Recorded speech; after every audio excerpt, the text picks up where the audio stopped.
Welcome to online classes. Last class में हम लोगों ने अपवर्तनांक के बारे में अध्ययन किया था। अगर आपने वो वीडियो नहीं देखा है तो उसे जरूर देखें। आपको अच्छा लगे तो उसे लाइक करें और अधिक से अधिक शेयर करें। यदि आप हमारे चैनल पे नए हैं तो इसे सब्सक्राइब कर लें, जिससे आने वाली वीडियो आप तक सबसे पहले पहुंच सके।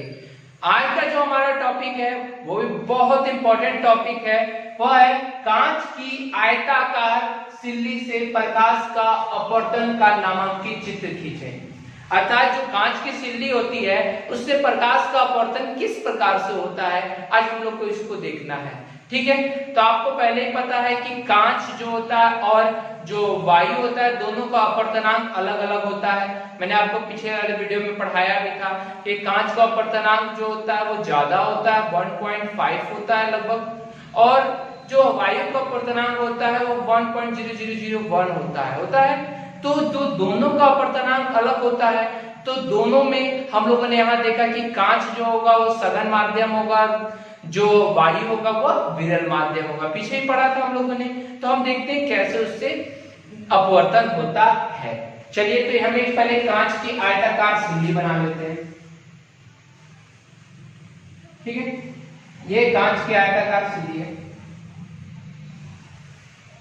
अब कांच की आयताकार सिल्ली से प्रकाश की किरणों को गुजारते हैं। ठीक है, तो प्रकाश की एक तिरछी किरण, जैसे यहाँ मान लीजिए हमने ले लिया यहाँ से पार, ठीक है, तिरछी किरण ले लिया। यहाँ पे जब इस सतह पर ये कौन सी किरण है, आपतित किरण है, जब ये सतह पे आएगी तो यहाँ पर जो सतह पर जो लंब होगा उसे क्या कहेंगे, अभिलंब कहेंगे। पढ़ा है आप लोगों ने, सतह पर डाला गया लंब जो होता है वो अभिलंब होता है, तो ये अभिलंब हो गया। अब क्या है, ये जो हमारा था वो वायु था और ये जो माध्यम है वो हमारा क्या है, कांच है। ये कांच है और ये क्या है, वायु है। फिर यहाँ पर फिर क्या है, वायु है। अर्थात हमारे पास दो माध्यम यहाँ पर है, एक वायु और एक क्या है, कांच है। जब प्रकाश की किरण, पिछले टॉपिक में याद रखिएगा आपको लिखवाया गया है, जब प्रकाश की किरण, ये तो विरल है और ये सघन है, जब प्रकाश की किरण विरल माध्यम से सघन माध्यम में आती है, कहां से आती है, विरल माध्यम से सघन माध्यम में आती है, तो वह अभिलंब की ओर मुड़ जाती है। पढ़ा है आपने, अभिलंब की ओर मुड़ जाती है। इसको जाना चाहिए कैसे, जाना चाहिए ऐसे, बिल्कुल सीधा ऐसे जाएगा, परंतु ये क्या होता है, अभिलंब की ओर मुड़ जाती है। अभिलंब ये रहा तो इधर मुड़ जाएगी, मुड़ गए। क्या आपने देखा, फिर से एक बार देख लीजिए, पिछले टॉपिक में आपको पढ़ाया गया था, जब प्रकाश की किरण सघन विरल माध्यम से सघन माध्यम में आती है तो वह अभिलंब की ओर मुड़ जाती है। अभिलंब है, ये अभिलंब है, तो अभिलंब की ओर मुड़ गई। ठीक है, अभिलंब की ओर मुड़ जाती है। क्लियर है, यहां तक तो क्लियर। ये कौन सी किरण है, तो आपतित किरण है।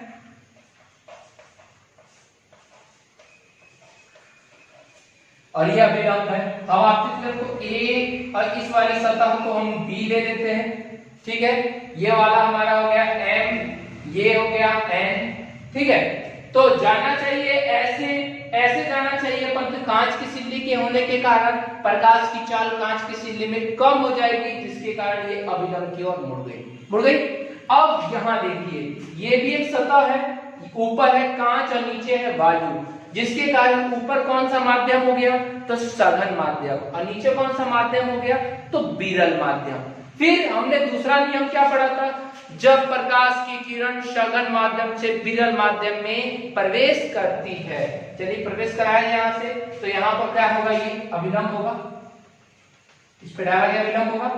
जब सघन माध्यम से विरल माध्यम में प्रवेश करती है तो वह अभिलंब, जाना चाहिए इसको कैसे, इसको ऐसे जाना चाहिए, परंतु वो अभिलंब से क्या हो जाती है, दूर मुड़ जाती है।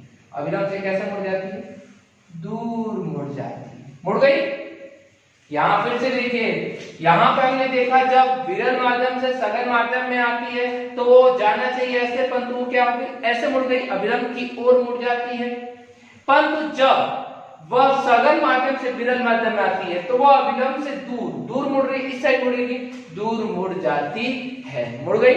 ठीक है, तो ये नाम हमारा क्या हो गया, इस बिंदु का नाम B है, तो यहाँ पे क्या हो गया, C ले लेते हैं, है ना, और यहाँ पे क्या ले लेते हैं, O ले लेते हैं, और इसको क्या ले लेते हैं, P ले लेते हैं।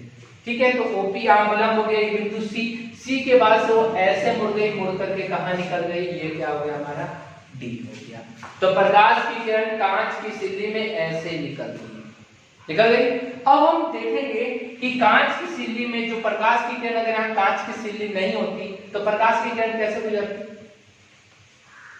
ऐसी ना गुजरती है। पर तो प्रकाश की सिल्ली होने के कारण प्रकाश की किरण यहाँ पे क्या हुई, यहाँ अपवर्तित हुई, अपवर्तित होने के बाद हुआ पहली बार क्या हुआ, अभिलंब की ओर मुड़ी और दूसरी बार अभिलंब से क्या हो गई, दूर हो गई। ठीक है, इसमें दो तीन चीजें याद रखनी है आपको। ये हमारा कौन सी किरण हो गया, आपतित किरण, और ये हमारा कौन सी किरण हो गया, ये वाला जो निकल रहा है बाहर, इसको हम निर्गत किरण कहते हैं। कौन सा किरण कहते हैं, निर्गत किरण कहते हैं। याद रहेगा आप लोग को। तो आप लोगों ने यहाँ पे देखा क्या, कांच की सिल्ली से प्रकाश का कैसे अपवर्तन हो रहा है। ठीक है, फिर एक बार और मैं बता रहा हूँ, एक जगह और इसी फिगर को बना के दिखा रहा हूँ, ध्यान से आप लोग देखिएगा, बिल्कुल अच्छी से समझिएगा। मैं यहाँ फिर बना के दिखा रहा हूँ, एक ही बार आपको बनाना है। ठीक है, नाम इसमें पहले लिख देते हैं। ये क्या है, कांच है, मतलब कांच की सिल्ली है ये, कांच की आयताकार सिल्ली, आयताकार सिल्ली। ठीक है, सिल्ली को इंग्लिश में स्लैब कहा जाता है। कांच की आयताकार सिल्ली हो गई, ये अभिलंब हो गया, ये आपतित किरण, ये अपवर्तित किरण। ठीक है, यहाँ पे एक कोण बनेगा जो होगा आपतन कोण, और यहाँ एक कोण बनेगा जो होगा अपवर्तन कोण। फिर यहाँ जो आर बन रहा है वही कोण यहाँ बनेगा आर, और जो यहाँ कोण बन रहा है वह कोण यही बनेगा आई। ये डंडा खींचने की जरूरत नहीं है, मैं तो आपको समझाने के लिए खींचा। ठीक है, फिर से एक बार देख लीजिए बिल्कुल ध्यान से। ये हमारा कौन सा है, कांच की सिल्ली है। ठीक है, जब प्रकाश की किरण इस कांच की सिल्ली पे आपतित होती है, आपतित हुई, आपतित होने के बाद यहाँ पर जिस सतह पे आपतित होती है वहां पर हम एक अभिलंब बना लेते हैं। तो आपतित होने के बाद से वहां से जाना चाहिए, उसको ऐसे जाना चाहिए, परंतु वो अभिलंब की ओर मुड़ जाती है। ठीक है, अभिलंब की ओर मुड़ गई, अभिलंब की ओर मुड़ने के कारण यहाँ पर जब दूसरी सतह पे आएगी तो यहाँ पे एक अभिलंब बनेगा, और फिर वहां से ये सघन माध्यम और ये विरल माध्यम, तो अभिलंब से क्या हो जाएगी, वो फिर दूर मुड़ जाती है, दूर मुड़ गई, यहाँ अभिलंब की ओर आई और फिर यहाँ से अभिलंब की से दूर मुड़ गई। ठीक है, तो इस स्थिति में ये हमारा आपतित किरण हो गया, ये आपतन कोण हो गया, ये हमारा अपवर्तन कोण हो गया, ये भी अपवर्तन कोण हो गया, ये निर्गत किरण हो गया और ये निर्गत कोण हो गया। ठीक है, तो क्लियर है, बिल्कुल आसान तरीके से आप बना सकते हैं, तो कोई दिक्कत आपको नहीं होनी चाहिए। ये हो गया कांच की सिल्ली से प्रकाश का अपवर्तन। क्लियर है, ठीक है। अब एक परिभाषा इसमें नई चीज जुड़ रही है। आपतित किरण के बारे में आप जानते थे पर तो निर्गत किरण नहीं जानते थे, तो आप लोग लिखना हो कहीं पर अगला टॉपिक बना के लिखिएगा। पहले ये तो पार्ट खत्म, ये टॉपिक ये वाला क्वेश्चन खत्म। कांच की सिल्ली से नामांकित चित्र थे, हमने नामांकित चित्र खींच दिया। ठीक है, ये हमारा नामांकित चित्र हो गया। मैं अब इसको मिटा दे रहा हूं, इसका कोई काम नहीं है, अब इसको मैं मिटा दे रहा हूं। ठीक है, तो ये हमारा ये बस इतना ही है। यहाँ पे अपना लिख दीजिएगा कांच की सिल्ली से प्रकाश का अपवर्तन। ठीक है, तो ये पहला क्वेश्चन हमारा समाप्त होता है। ठीक है, तो आप लोग जल्दी से इसको साफ साफ बना लीजिएगा, इतना ही बनाइएगा तो आपको 2 नंबर मिल जाएंगे। ठीक है, जल्दी इसको बना लीजिए। चलिए स्टूडेंट्स, अब हम नेक्स्ट देखते हैं। जो हम लोगों ने उस फिगर में देखा था कि जो बाहर किरण निकल रही थी उसे निर्गत किरण कहते हैं। तो अब निर्गत किरण की हम डिफिनेशन देख लेते हैं। निर्गत किरण कांच की सिल्ली से प्रकाश के अपवर्तन के बाद निकलने वाली किरण को निर्गत किरण कहते हैं। अर्थात कांच की सिल्ली से जो भी प्रकाश का अपवर्तन होता है उसके बाद जो किरण निकलती है उससे हम लोग कौन सी किरण कहते हैं, निर्गत किरण कहते हैं। ठीक है, यहाँ पे क्लियर था, उसमें हम लोगों ने बताया था कि यहाँ जो निर्गत किरण निकल रही थी वो बाहर जो किरण निकल रही थी निर्गत किरण है, तो उसका डेफिनेशन हम लोगों ने देख लिया।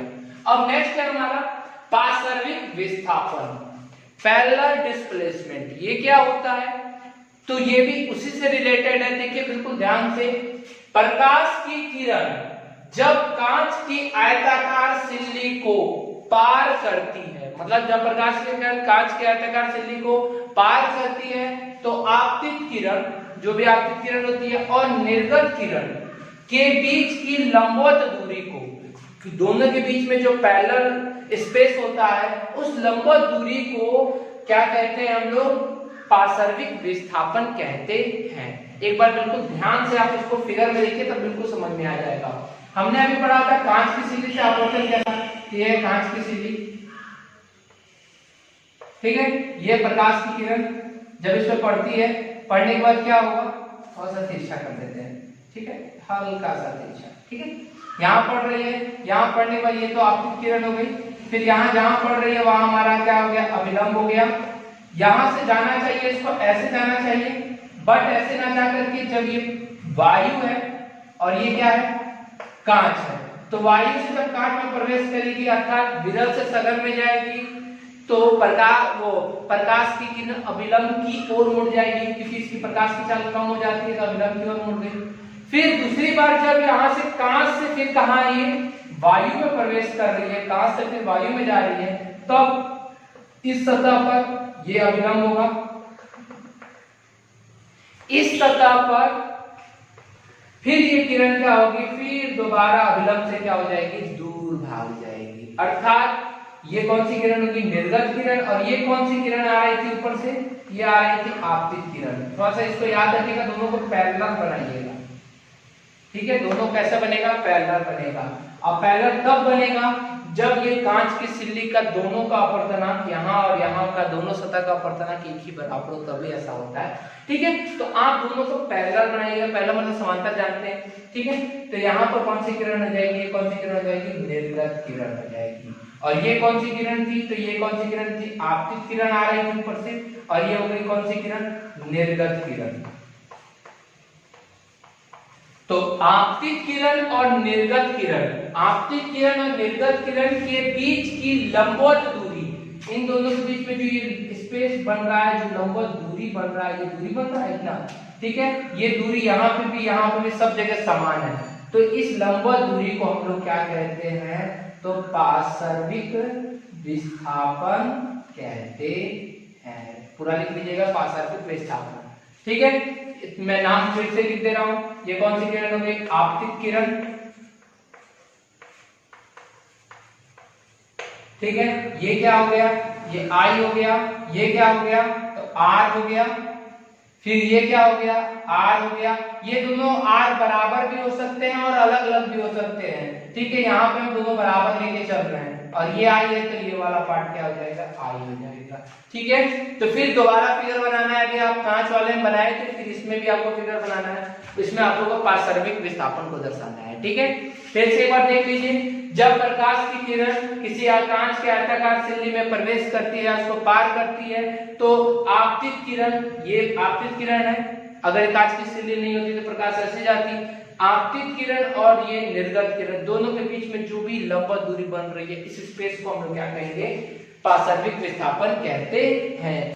चलिए स्टूडेंट्स, अब हम नेक्स्ट टॉपिक देखते हैं, आपेक्षिक अपवर्तनांक अर्थात रिलेटिव रिफ्लेक्टिव इंडेक्स। ये क्या है, इससे पहले हम लोगों ने अपवर्तनांक के बारे में पढ़ा था, वहां पे हम लोगों ने अपवर्तनांक को दूसरा शब्द निरपेक्ष अपवर्तनांक के बारे में जाना था। कहा गया था कि अपवर्तनांक को निरपेक्ष अपवर्तनांक कहा जाता है। तो अपेक्षिक अपवर्तनांक क्या होता है, अपेक्षिक अपवर्तनांक मतलब किसी के सापेक्ष यदि कोई अपवर्तनांक को ज्ञात किया जाता है तो वो हमारा सापेक्षिक अपवर्तनांक या अपेक्षिक अपवर्तनांक कहलाता है। देख लीजिए बिल्कुल ध्यान से, दो माध्यमों के निरपेक्ष अपवर्तनांक मतलब दो माध्यमों का अपवर्तनांक के अनुपात को अपेक्षिक अपवर्तनांक कहते हैं। मतलब कि अगर दो माध्यम हमारे पास अपवर्तनांक दिया हुआ है और दोनों का बट्टा में कर दें, दोनों के एक दूसरे के बट्टा में कर दें, तो हमें जो प्राप्त होगा वह हमारा क्या होगा, आपेक्षिक अपवर्तनांक प्राप्त होगा। क्लियर है? अब बिल्कुल ध्यान से देखिए,